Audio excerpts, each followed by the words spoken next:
জামশেদের থেকে তুমি টাকা লোন নিছো? সিফু, আমি তোমাকে কিছু জিজ্ঞেস করছি। তুমি ওনার থেকে 2 লাখ টাকা লোন নিছো, তার উপর টাকাটা রিপেও করো নাই, আর একটাবার আমাকে জানানোর প্রয়োজন মনে করো নাই।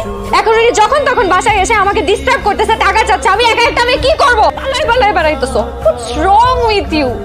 কথা বলতেছো না কেন? তুমি একটা জবও করো না, মাঝে মাঝে কি একটা সাইড বিজনেস করো, টাকা আসে আবার নাই, নাই মানে নাই, একদম নাই। তারপর তুমি ফোন বন্ধ করে 4-5 দিনের জন্য তোমার ফ্রেন্ডের সাথে ট্যুরে চলে যাও। আমি তোমাকে ফোনে পাই না, তুমি কোথায় আছো, কি করতেছো, আমি কিচ্ছু জানি না, কিচ্ছু জানি না। You cheating on me?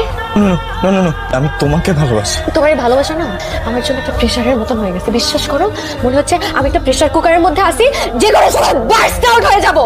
ওর সাথে না আমি আর থাকতে পারতেছি না। বিশ্বাস করো, তোমার তো লজ্জাও নাই। তুমি একটা জব করো না, কোনো রেসপন্সিবিলিটি নাই, সংসারের কোনো দায়িত্ববোধ নাই। আমি একা একটা মেয়ে, সংসারের সবকিছু করি, যখন যা লাগে সবকিছু আমি একা করি। তোমার মধ্যে কোনো লজ্জা নাই, কোনো গিল্টি